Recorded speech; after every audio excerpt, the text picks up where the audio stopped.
দহন chilli sauce ও chef unity Bangladesh আয়োজনে শেফদের ইফতার ও দোয়া মাহফিল অনুষ্ঠিত হয়েছে। বুধবার ২৬ মার্চ ২০২৫ বিকেলে রাজধানীর Mirpur ১২ Pallabi the cafe Rio buffet রেস্টুরেন্টে এই ইফতার মাহফিল অনুষ্ঠিত হয়। এ সময় প্রধান অতিথি হিসাবে উপস্থিত ছিলেন ইয়েস ট্যুরিজম অ্যান্ড ম্যানেজমেন্ট ইনস্টিটিউটের প্রতিষ্ঠাতা মাস্টার শেফ টনিকান্ত মিয়া।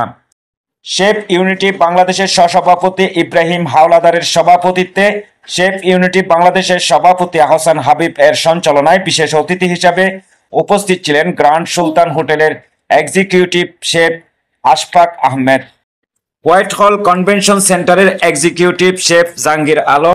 এছাড়াও আরও বিশেষ অতিথি হিসাবে উপস্থিত ছিলেন কবির উদ্দিন আহমেদ। এ সময় আহাদ কনজুমার প্রোডাক্ট এর পণ্য দহন চিলি সস গুণগত মান ও মার্কেটিং সম্পর্কে আলোচনা করা হয়।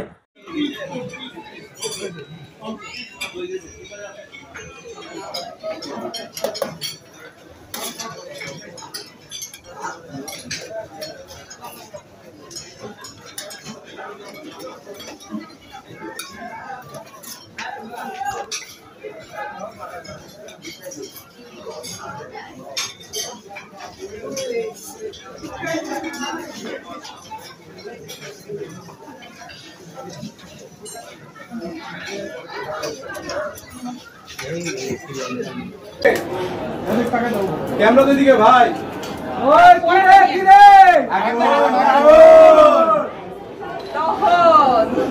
দহন চিনি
বাংলা নিউজ ২১ চেতনায় সত্য প্রকাশে অঙ্গীকারবদ্ধ।